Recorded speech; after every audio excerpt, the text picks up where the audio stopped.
ku myaka 5 rero mumenye yuko muzinjira mu muhamagaro. Kera mukira abana gutyo Imana yajyaga ibabwira ko izabakoresha imirimo n'ibitangaza bikomeye nk'uko nguko. Yego yabwiraga ko izajya inyobora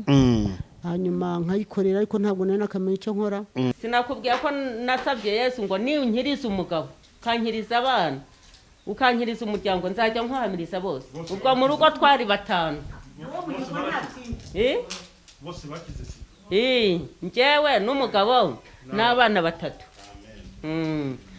Nuko noneho Yesu aradukiza akimara kudukiza. Muri iki gitabo harimo n'ubuhamya bw'abantu mwagiye ngo musengera bakazuka. Harimo umudamu yanaje twari twanditse nyina. Aho hantu se mwasengaga gutyo hari ubutumwa mwavanyeyo cyangwa hari irindi hishurirwa mwakuyeyo wenda ryongera ku rindi mwari mufite? Afite nk'ubutumwa araza kaza tukaganira gutyo. Uretse ko mubwira ntariko papa wazaje tukaganira wanyiteguna wambwiye kuri buze utantunguye kuko yaje angira ukuntu ntazi angira nk'umuntu tukaganira ibibazo nifite ndi bumubaze bikanyibagira nkumva ibyo gusa ibyanjye bikarangirira aho ngaho. Okay.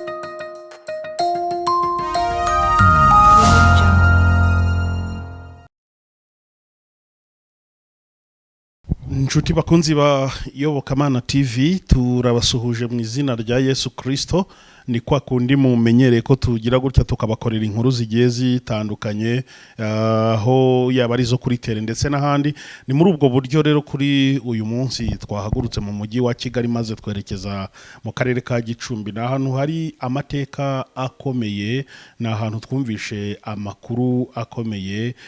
Uyu mumama mubona kuri kamera z'Yobokamana TV ni umuntu ukoreshwa n'Imana ibitangaza mu buryo butandukanye.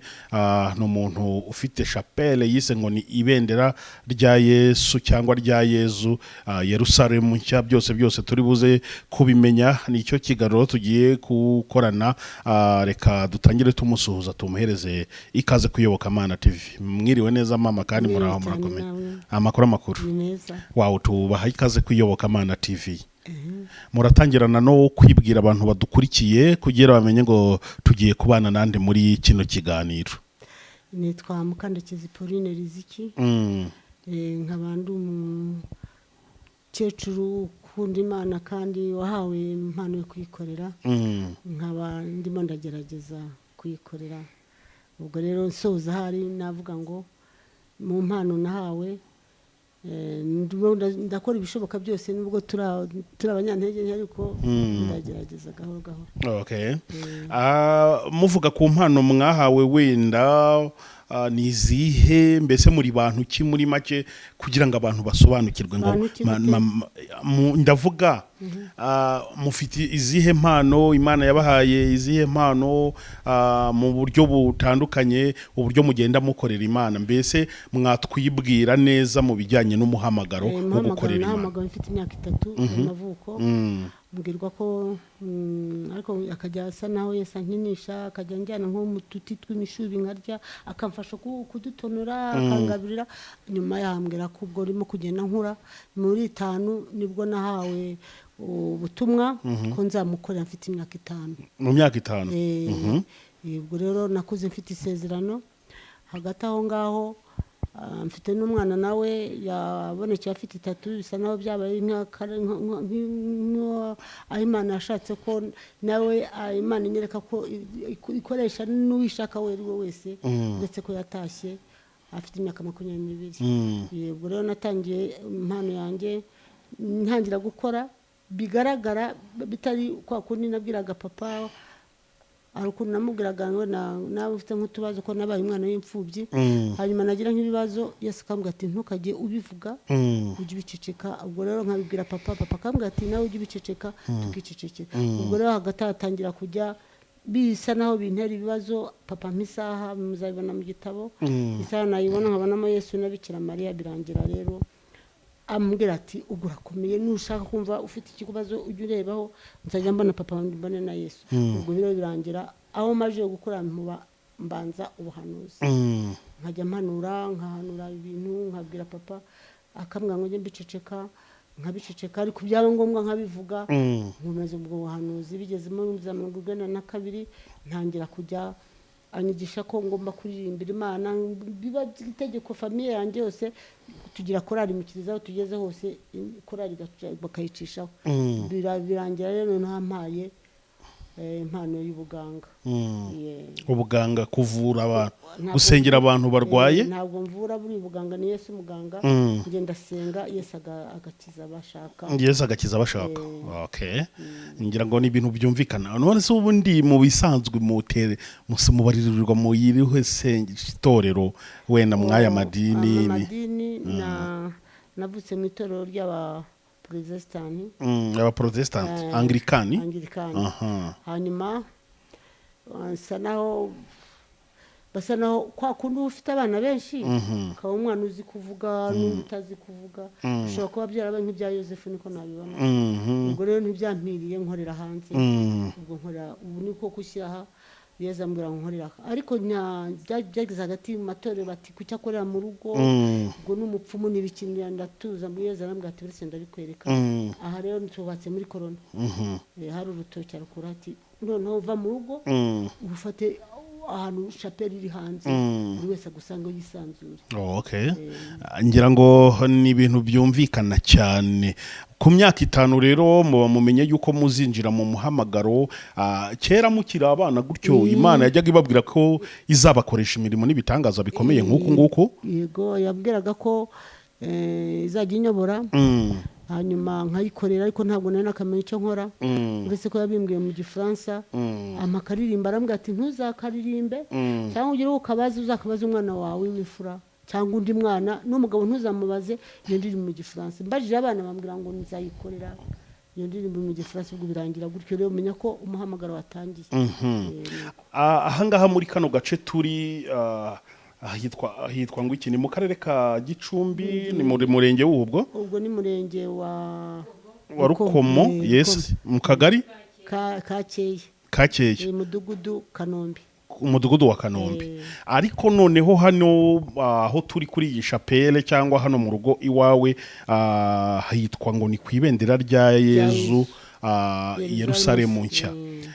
bishatse kuvuga iki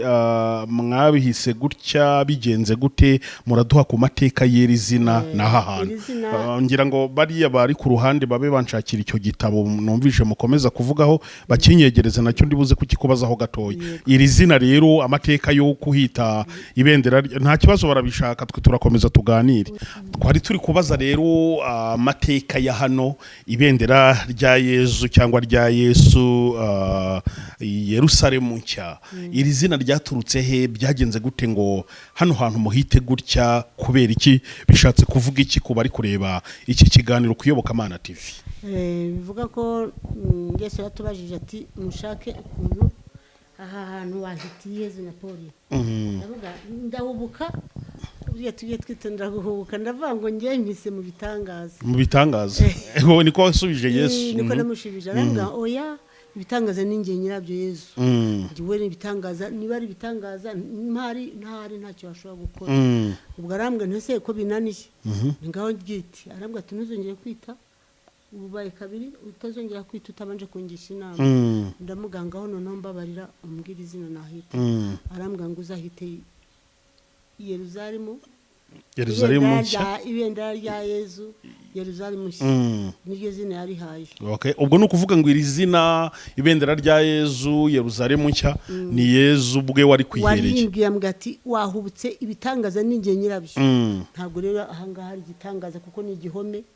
ntahari nta cyakorwa okay ubwo se hashize iki kingana iki hano hitwa gutya Yesu aguhaye iryo zina tariki ya 2 y'ukwezi kwa 8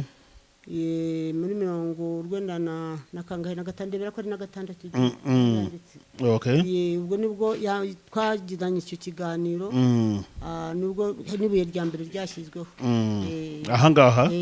ku iyi chapelle niho hashyizwe ibuye ry'igifatizo aha noneho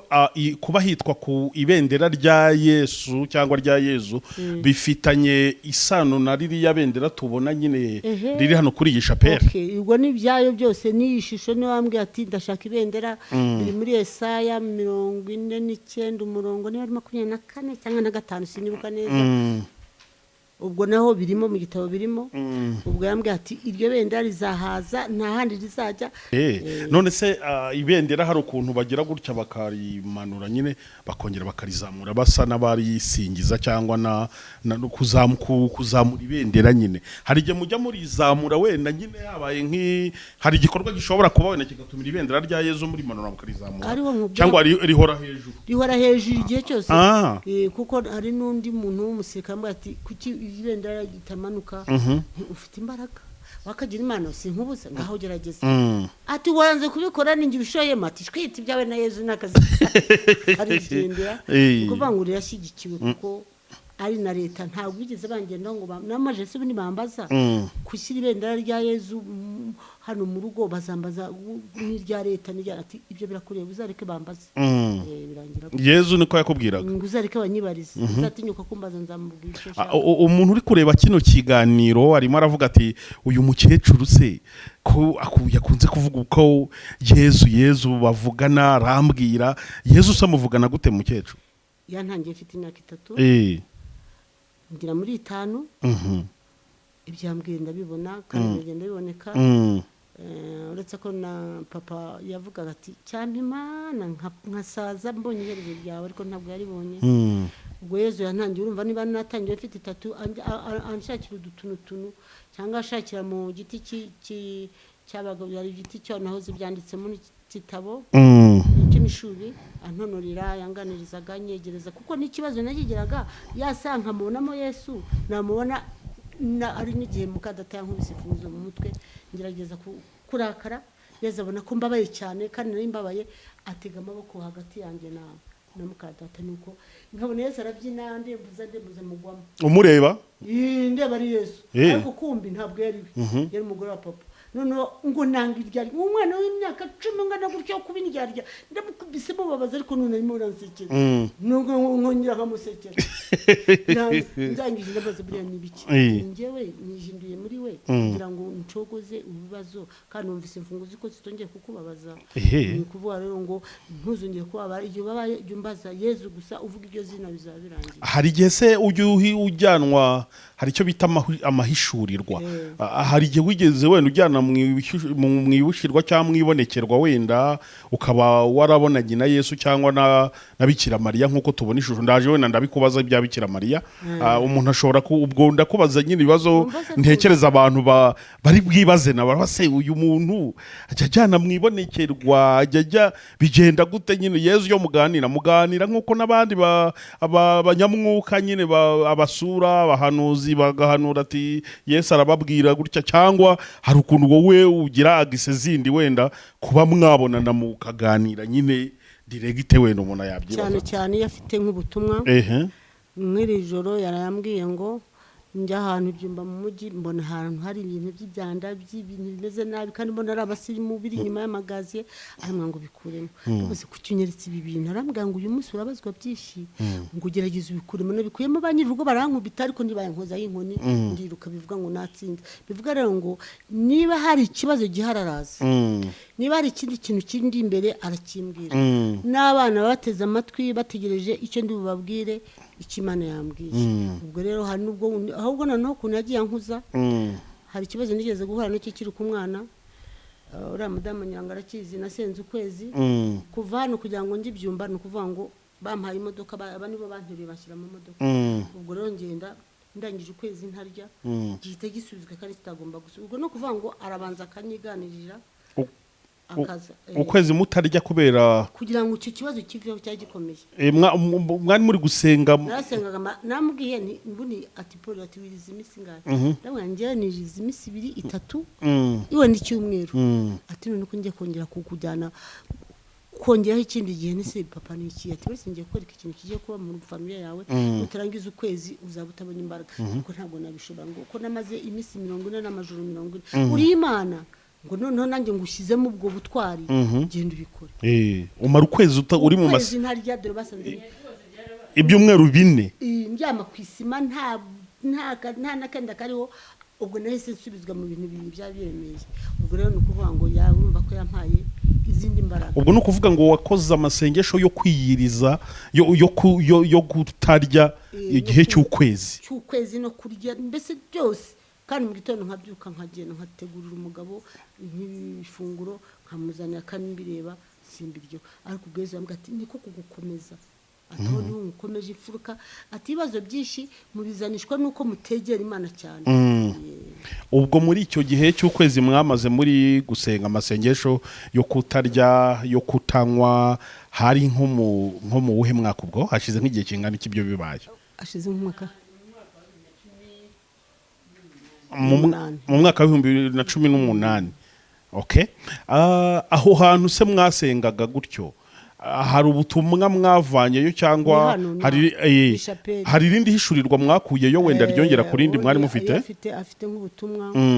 araza akaza tukaganira gutyo. Uretse ko mubwira nti ariko papa wazaje tukaganira wanyiteguna wambwiye kuri buze utantunguye kuko yaje angira ukuntu ntazi,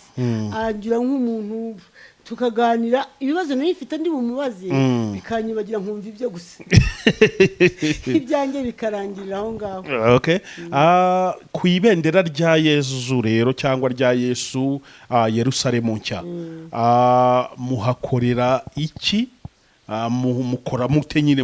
muri rusange? Ni aha mwiyishapere ni ibiki bihabera? Mukora mute muri rusange? Muri rusange aha no kuvuga ngo njya kuhafatira imbaraga. Ariho mfate amashengesho gukomera nyene zinkamara nkuko kwezi sintarya. Ubwo nabari nk'ikibazo kimuka umuntu ufite ibibazo nkajyamo ubwo Imana ikampa igisubizo. Naho ngo nicyo chapelle nikikora nta kindi ikora. Okay. No gusengera abarwayi nyine bazanye. Mbona nkunga kuri yabariya ubona ko bagomba kubaca amaguru bari babikubwiye. Ko baganga babwiye ko bagiye kugenda bakazabaca amaguru kandi arabavana. Ariko urumva ko ari ya myuka mibi.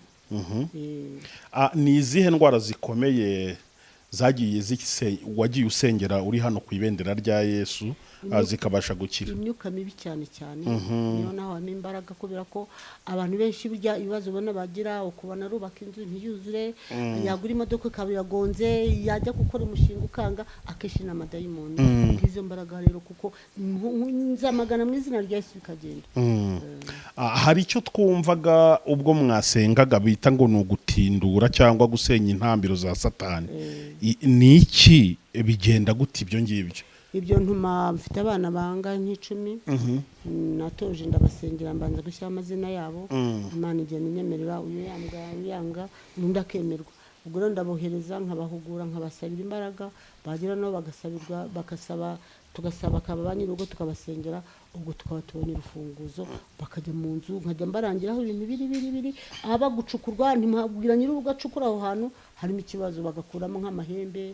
ibintu bahatabye umuntu no gutindura ibintu baba baratinzemo. Okay. Ubwo ni nazo ntambiro za Satani nyiraho baba barazize ibyo bintu. Cyangwa ya myenda yabo bambara babandwa, bafite imyenda z'impu n'imirizo y'inkwavu, ibintu nk'ibyo rero nibyo mpura nkatwika n'inzogera byose. Yego, nuko rero nyine mukagira abo bantu mutuma hirya no hino. Ubwo nahantu Imana ibigutegetse ko batindura. Ahantu hose aho utegetse ujya yaba umvise ko barabicanga ubwo twagezeyo n'ahandi gutyo. Nta hantu ubwo wenda Imana igigutegeka wenda bakwiye nko gutindura banyiraho cyangwa banyirurugo bakakubera ibamba barananira no kuntu kabirimo wowe twagukundaga ariko tuzana ibintu byo kujya mu winja mu shokoro cyane ntabwo abari se ko babatiza bagakomeza kuki batinjira ngo batubuze amahoro nje nta maturo nsaba gicyo nsaba n'ubugingo bwawe nshaka kugira ngo uhabwe uve mu bitinde ibindi ntabyo saba ntabwo mpenda rero ndabikuramo ubwo umvise ko dukora nama rero kwinjiramo umwana ari ubishaka tukabikuramo tukamubwira tukamukoresha akajya kubikurayo tukamwereka uko abikora tukajya kubitwika cyangwa nawe tukamubwira uko abitwika kugira ngo none iyo avuyeyo n'ababyeyi baba bashye. Okay. None se mama ko mwarerewe mu itorero ry'abaporoso ubwo ndavuga babangirikani byaje gute kugira ngo wiyambaze Bikira Mariya? Watekereje ute ibyo gusengera roho zo muri purigatori? Muri purigatori rero ukuntu byaje Yesu yarambwiye ati ndimo kugukuza ndi kukuzamura ndashaka kugira ngo nkwigishe gusa harimo abantu bapfuye bapfa no kwizera ariko bagira kwizera bagira ikintu cya wenda bakoze kitagenda neza gishobora kubabera inkomyi kigatuma batazamurwa none bari hano muri purgatori kugira ngo bavemo rero nuko bagira umuntu basengera iryo zina ukarishaho buri gihe hanyuma kugeza Imana ikimenyetso cy'uko bavuyemo wumvise ko uramukobwa cyangwa yavuze yasengeye nyina nkamubwira nti nyoko yitwa gutya bimeze gutya ndamusengera ndageje kumusengera aza kwigaragariza umugabo aramuga ati mwakoze umbwira abana bambohoye buriya muri purgatori yakeneye abantu ari wibuke igihe razarapfa ngo ya razaramaje gupfa yabwiye umukungu yaramubwiye ati wambabariye ukazana agatoki ugakoza kuri mirwanya ati cyagendwa ibisebe ntibigeze umbwira gutyo ufite abahanuzi ufite n'abandi bagihanura nawe uzarangize gutyo nta kindi okay noneho rero nari mbajije ikibazo ni nka bibiri cyangwa ni kimwe cya gifite A na B murayinsubije ijyanye na purgatori ariko hari A yacyo yabazaga ngo mwabyirukiye cyangwa mwarerewe mu itorero ry'abangirikani abaporoso byagenze gute kugira ngo ubu mube mwiyambaza umubyeyi Bikira Mariya byatewe na Yesu arambwira ati nta kuntu wakunda umwana ngo wange nyine niba unkunda ukaba urumva uyu waranyimariyemo birashaka ko na mama umumenye niba utamumenye rero ni ukuvuga ngo ntacyo ukora nta nicyo umarira kuko nanjye ubwanjye namutoye ninjye ndi Imana ninjye namutoye mukura mu bakobwa benshi ambera mama kuki ntafashe uriya mukunde nkuko nanjye nkunda ndavuga ariko byaturutse ko yarambwiye ngo sinzi ikintu namubaje kirambabaza kubera iki papa byangendeye arambwira ngo njye kuki wangize ikinege ibintu gitabo birimo arambwira ati nakugize ikinege kugira ngo duhuze ati kuko ugira ababyeyi bari kujya bakuraguriza bakakubaza impamvu wagiye muri ibi ariko narabakwimye ngo none ndi ikinege ni wese ko ufite mama nanjye ngo haye kuba mama wawe kandi namuguhaye nuko utamwumva ngo arambwira kugira ngo mukurure nuko ntera ishapure mbese ntera ndakuramutsa Mariya yamari 3 none ngije muri 5 ubwo ndi ishapure yambwiye ko mama wari uzaza akayinyigisha ubwo nuko bimeze okay kubera iki hano aya mashusho ya Yezu na Bikira Mariya agaragara hano asobanuye iki amashusho ya Yezu na Bikira Mariya ni ukuvuga ngo ntabwo dusenga amashusho yambwiye ati ishusho ya mama igomba kubaho ko zihenda nazishobora kuzigura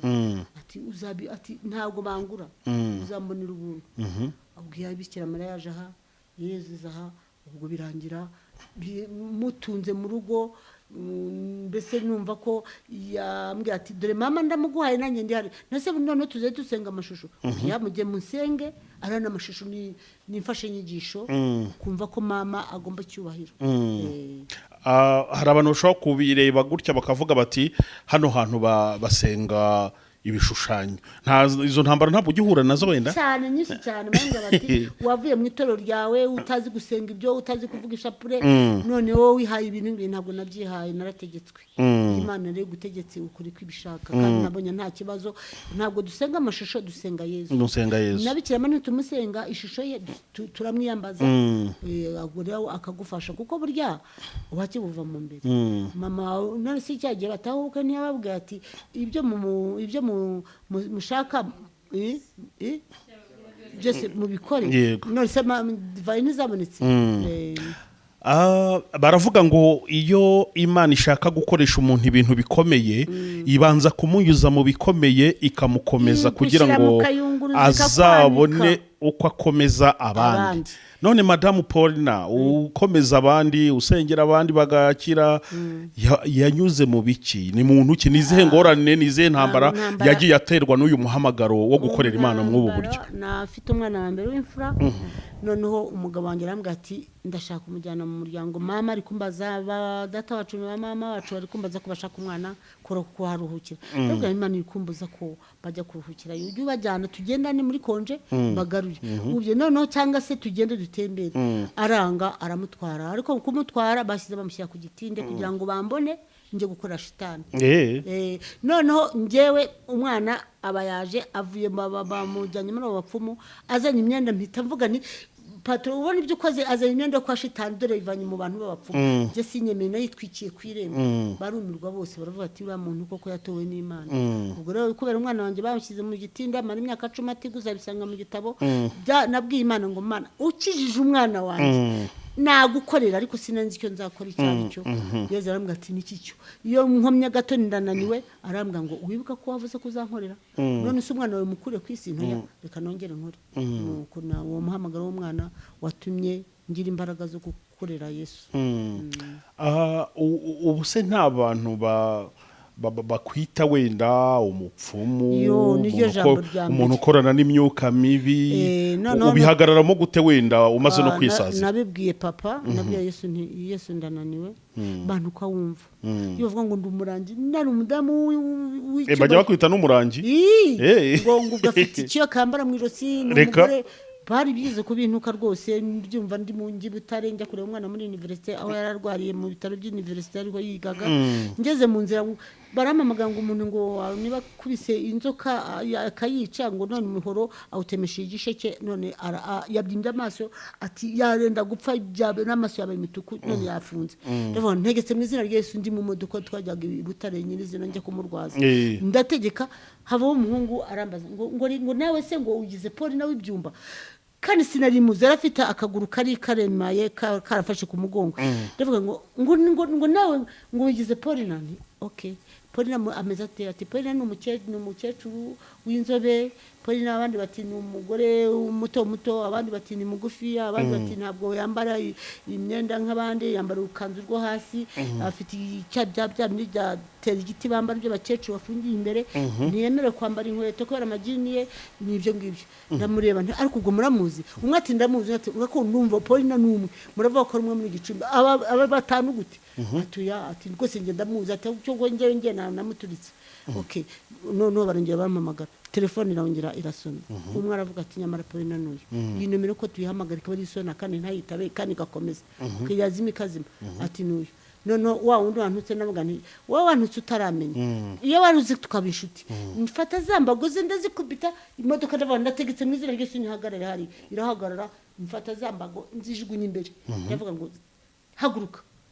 ngo se nababwiye ko umugore ari umupfumu ngo ndamugore rangiye ngo imitsi irimo rambuka arandiye ndamugara we ni imitsi reka tuza ngo ni umugome ngo n'imbagura zitaye ntazo nkeneye nuko koko ararambuka nje kuzizana ajye kunuje kuzana imbagura washugunye tugende bahise bankunda aho bose bavugaga bati tujye tuvuga ikintu twahagazeho twe ati ubu niba nsanye icyayi nkakubwira ngo harimo isukari wavuga ko irimo cyangwa itarimo wabivuga niwe n'ikihano ndi buguye kuko nuvuga kubeshya ndaguhana ntabwo hakwemeza icyo utabonye rero ngiza nuko wagenda ukangura icyo cyayi kumva niba birimo cyangwa bitari ati turakubonye koko ntabwo uko bavuze ntabwo ari kudusanze nuko ubwo bita bamenye bambaho rero ariko benshi niryo zina bazi ubu se n'ubuhe butumwa wahereza abantu bagufata nk'umupfumu cyangwa nk'umuntu ukorana n'izindi mbaraga z'imyuka mibi narababwiye ngo ni mu mikizamini noneho tusaba Imana twese twene tuye no muri morgue turebe dusengera umuntu nakira nawe ntakiri bibaye ikibazo noneho rero mureka kujya muvuga icyo mutazi mureka twumvikane tugira urukundo weje uzankenera cyangwa nkukenera ubwo rero uwemera aremera utemera arurira yego no kuvuga ngo ndarabyeze arambwira ati ko bantu ko ngo ndibeze buri umutwara w'amashitani narekuye kuba Imana cyane narekuye kuba umwana w'Imana komera rero niyo batutse shobuja nawe ubwo se Yesu yumubajije gutyo umuregeye abo bantu bagututsa kubwira ngo arambwira ngo nimba kundi rwose ngo bakirana urugwiro nabusibo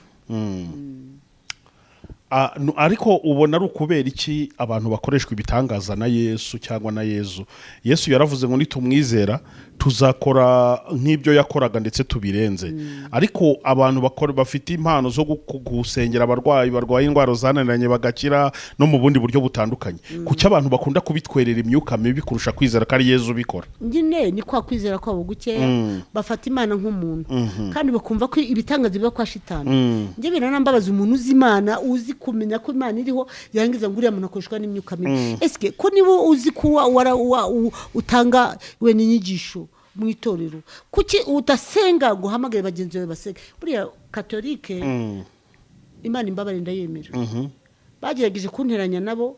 ariho ngo bafata igihe cyo kunsengera baravuga bati uriya muntu ni mumureka hari amafaranga baka ngo nayo hari udushyimba basaba ngo ni mumurekere ubukugwa kwe hari n'umugore wagiye mu modoka bajya mu Kibeho aravuga ngo ko PAULINA ngo padi ngo mwamubujije kujya agira gutya bibiri ngo okay ngo niba wumva ko ibitari byo nawe uzabikora tuzagushyikira wowe tugugire tuguzabone hejuru bene ibyo tubyitisha kubera iki wataka umuntu mutari kumwe ati wowe kora ibikureba ibitakureba azabibaza ubwo rero gituma batwaba bageze ibyo niko bazi ko bajya mu bapfumu bakabashyira ibyo bibutenga bwabo bakumva ko n'Imana ari umuntu ya Imana ni Imana niyo mpamvu rero duha kwihangana bakadutuka ntabwo tubisanga mu biryo ntitubisanga he turihangana kandi tugakomeza umurimo wayo yego muri make rero wenda ubutumwa bwanyu ni ubuhe nyirizina ubutumwa ni ugushishikaza izina rya Yesu tukamuvuga ibigwi tukamuvuga ibitangaza akora tukamutereza abandi inyota n'abashonje bakaba bamenya ko bashobora kurya uko bamwegeye mbese tukamumushishikariza izina rye kugira ngo rimenyekane nta kindi dusaba nta mafaranga asaba ntaki akenshi abantu bafite izi mpano zo gusengera abarwayi barwaye biriya byo gutindura aho mujya mu ntara zitandukanye muba munakenewe n'abantu benshi hari ukuntu bagira gutya kuri ubu ngubu ugasanga bashyizeho ibiciro byo gucuruza impano z'Imana Madamu PAULINA abyitwaramo gute ku mpano n'amafaranga ngewe mu bintu Imana abanje kumbuza yambwiye ngo sinzagire na rimwe nemera amafaranga kandi sinzakunda amafaranga ndamaze kubera iki arambwira ati wowe PAULINA ati wakundaga amafaranga ariko uyareke kubera iki ati tuvuge nk'ubwo wajyaga mu isoko ugasanga nk'ikirido cya double ariko kitagira amabara ugakuramo costume waza ukayidoda ukaka 45 kandi wakiguza amafaranga 500 ko se urumva utari umujura ati rero warabiretse rero uburankorera kandi urarya hari ugura rutariye hari umuntu kuzana amafaranga ngo ubone ikikuramutsa ubwo rero ni ukuvuga ngo ngewe rwose kugira ngo njya gucuruza impano y'Imana ishobora no gusanga yagiye kuko ubicuje mu buryo butari bwo impano y'Imana ni ukugira ngo bifashe abandi ubatsindagize ubereka Imana ko ifite imbaraga kandi yizeye ibyo ushaka byose ubu se mu buzima busanzwe usibye gusengera abantu nyine no gukoreshwa n'Imana gutya nta kindi kintu wenda ukora ubu mu buzima busanzwe ukora iki ubundi nahingaga naje nyemeza ko ngomba guhinga kugira ngo mbe nce bugufiya kuko mbere naradodaga kumva afite amafaranga ahagije abana mbere ku bukorikori bakajya bazana tugakora atelier tukajyana hariya mu mujyi hari nko kuri prefecture niho hari prefecture twarangiza tukaba ari twe tuba ba mbere bakatubwira ati ibi mwakoze ni byiza mbirekere ariko mu andike ko byaguzwe ubwo rero ntangira kujya nzamuka gutyo nzamuka numva ndifite nenda kugura imodoka intambara yarabaye nyasiga mu nzu barayajyana rero zarambwa ati ko yakoreye akakunaniza amafaranga gutya iyo modoka urayiguze ati rero nkorera noneho ibintu byose ningi intambara uvuga ni yo muri 1944 ntabwo avuga intambara avuga genocide yakorewe abatutsi mu mwaka w'igihumbi 1994 rero kuvuga ngo kuvuga yarambwa ati nzagutunga ugaburire yego na amafaranga yamaye noneho ndamugana ntacyo bitwaye umugabo wanjye asajya ngabura ati ndabikwereka muhaye pasiyo imburagiye basanga ari umuntu urwasima baravuga ati uhagaze ukabarahagaze Imana igomeza kudufasha abana barajya mu ishuri bariga kandi tugahinga nuko twabaye muri ubwo buzima ubwo birangiye maje kubona mfite imbaraga nkeya ubwo arambwira ati subira kudukorikori wakoraga ndadoda nkajya ndodesha intoki ubundi nkakorosheta ubwo nkina pero nkajyivanamo nka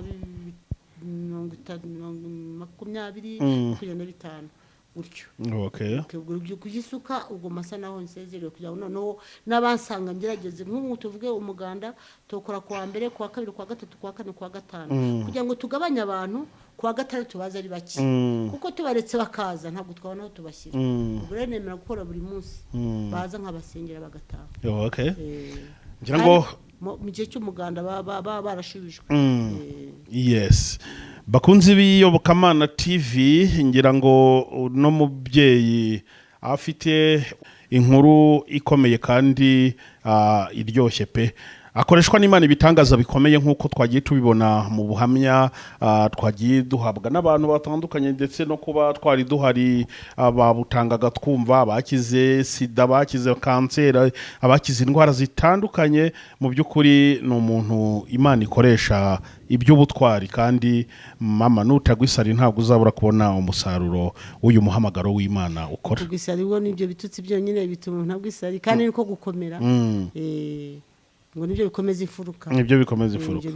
Erega na Yesu na boss wawe baramwanze, boss baramwanze nuba kimwanga atangiye ngo rimwe na Yosefu ntiyavukira turiya mu wari umubaji avuye ntiyavukira tumureba kimwe na Yosefu siwe mfura yaba ngo uyu mwana w'Imana babyemeye ari uko ageze mu ijuru akigendera nagaruke. Ngira ngo birumvikana cyane. Ndimo ngenda ngana ku musozo w'iyi nkuru, ngira ngo ni icyiciro cya mbere cyayo, tuzagaruka dukore n'izindi nkuru zitandukanye. Uyu munsi kwari ukumenya Paulina ni muntu ki, umuhamagaro wo gukorera Imana waje gute. Ngira ngo byose abantu bagiye babisobanukirwa. Reka tugushimire cyane kuba waduhereje uyu mwanya maze ukatuganiriza. No kuri Imana iguha umugisha cyane, kandi ngira ngo uzabona abashyitsi benshi rero, uzabona abashyitsi benshi kubera Imana. Kandi namwe murakoze kuba mwavuye kure mukagera hano. Bira natwe no kuvuga ngo turabashimiye. Ubu se turimo tugana ku musozo, ko hari abantu benshi bazashaka kubavugisha, nimero yanyu murayitanga, yego bashobora kubabonaho kugira ngo bijye byoroha, natwe wayitwaka turayifata tuzajye tuyibahereza. Yego 0788 53 niyo ngiyo mukoresha. Mbere yuko tugana ku musozo, nabonye ibitabo nakomeje no kumva munabivugaho. Ni igitabo cyanditseho ngo ibendera rya Yesu Yelusaremu nshya. Ndakibona ahangaha. Iki gitabo kimeze gute? Amateka yacyo nayahe? Kirimo ibiki? Iki gitabo no kuvuga ngo kuva muri 73 na gatanu hari najyanye umwana mu bitaro.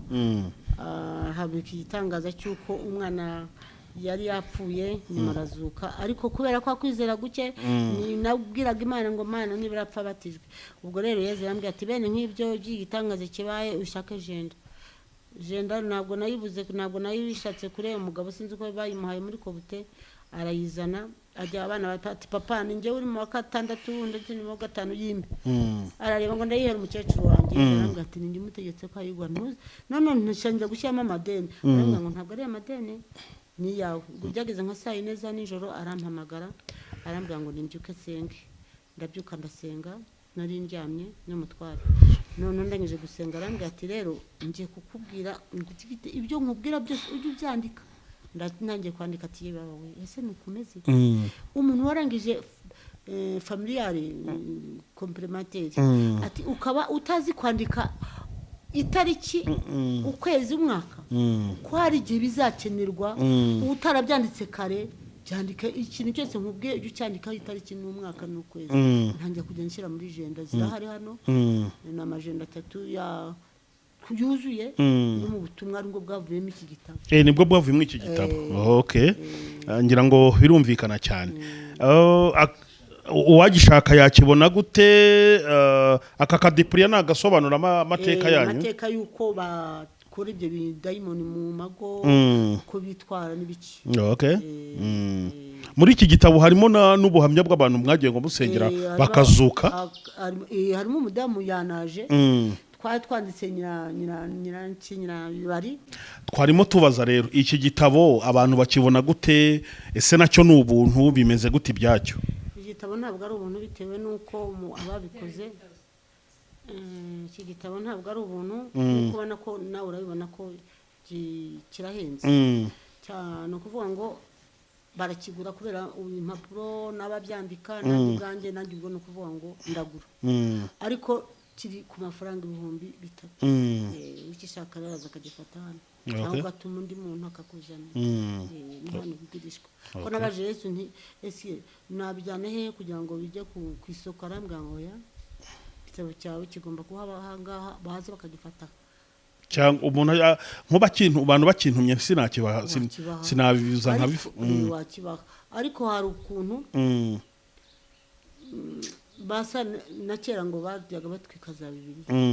ubwo rero nukuvuga ngo nikije kiva aho ukijya numva kifitiye inyota atakugikirisha cyangwa yego mama mwakoze cyane kutuganiriza mwakoze namwe